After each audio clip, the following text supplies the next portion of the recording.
अस्सलाम वालेकुम नाज़रीन, मैं हूं नबील रज़ा और आप देख रहे हैं लक्ज़रियस मार्केटिंग। नाज़रीन, गुज़िश्ता कुछ सालों के दौरान पाकिस्तानी रियल एस्टेट को बहुत ज़्यादा मुश्किल हालात का सामना करना पड़ा।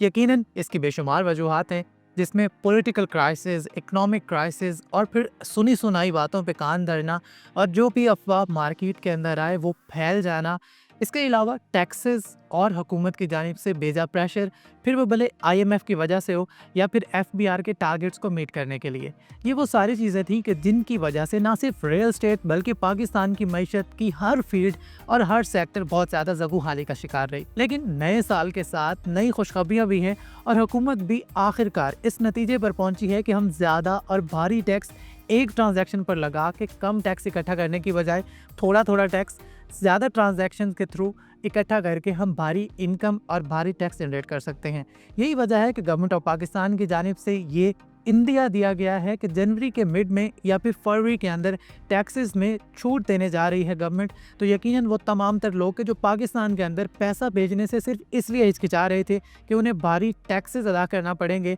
हर ट्रांजैक्शन को लेके, तो अब उन सारे मसलों का हल निकलता नजर आ रहा है। इसके अलावा वो तमाम तर ओवरसीज़ पाकिस्तानी के जो पाकिस्तान से बाहर रहते हैं उनके लिए ये ऑलरेडी सहूलत हुकूमत मुतारिफ करवा चुकी है कि वो अगर बैरून मुल्क रहते हैं और उस चीज़ का कोई सबूत गवर्नमेंट ऑफ पाकिस्तान को दे सके अपने खरीदो फरोख्त के दौरान, तो उनको टैक्सेस के अंदर भी छूट ऑलरेडी दी जा रही है। और साथ ही में कि जब पाकिस्तान के अंदर इंटरेस्ट रेट या शरह सूद सिंगल डिजिट में लाने की बातें हो रही हैं और वज़ीर आज़म पाकिस्तान भी इस चीज़ का ऐलान कर चुके हैं कि वो इस तगदो में लगे हैं कि शरह सूद को कम से कम किया जाए और बैंक्स के अंदर जो 33 खरब रुपए मौजूद हैं वो जब मार्केट में आएंगे तो यकीनन पाकिस्तान के अंदर ना सिर्फ रियल एस्टेट चलेगी बल्कि बाकी सारी फील्ड्स भी आगे बढ़ने में कामयाब हो सकेंगी। यकीनन कोई भी शख्स आपको सिर्फ ये मशवरा नहीं देगा कि आप किसी भी फाइल में इन्वेस्ट कर लें। अगर आप प्लॉट लेना चाहें, अगर आप दुकान लेना चाहें, बना बनाया घर या अपार्टमेंट लेना चाहें, तो वो भी नहायत मुफीद ऑप्शंस हैं रियल एस्टेट को लेके।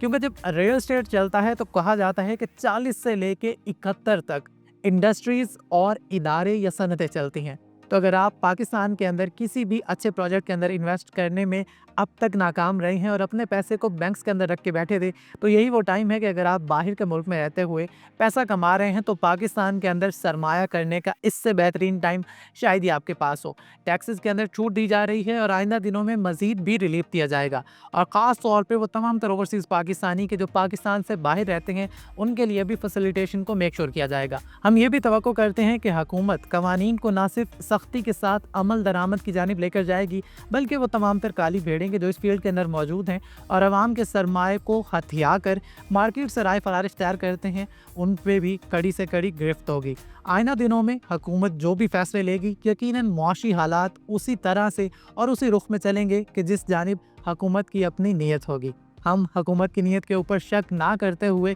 नेक ख्वाहिशात का इजहार करेंगे उन तमाम तर लोगों के लिए जो पाकिस्तान के लिए बेहतरीन फ़ैसला करने की सकत भी रखते हैं और फ़ैसला करने की कोशिश में भी लगे हुए हैं। अपना और अपने इर्द गिर्द के लोगों का बहुत सारा ख्याल रखिए। बैंक्स के अंदर से पैसा निकालने का यही टाइम है और ऑन ग्राउंड मौजूद हैं बहुत सारी चीज़ें जो आपको नहायत मुनासिब दामों के अंदर आज के दिन मिल सकती हैं। तो अगर आप किसी भी ऑन ग्राउंड चीज़ के अंदर इन्वेस्ट करना चाहते हैं या फिर किसी भी चीज़ को इंस्टॉलमेंट के ऊपर अवेल करना चाहते हैं या फिर कोई भी ऐसी प्रोडक्ट अवेल करना चाहते हैं कि जहां पर सिर्फ आप डाउन पेमेंट पे करें और आपको चीज़ का कब्जा मिल जाए, तो आज ही टीम लक्ज़रियस से रब्ता कीजिए। दुआ में याद रखिए। शुक्रिया। अल्लाह हाफिज़।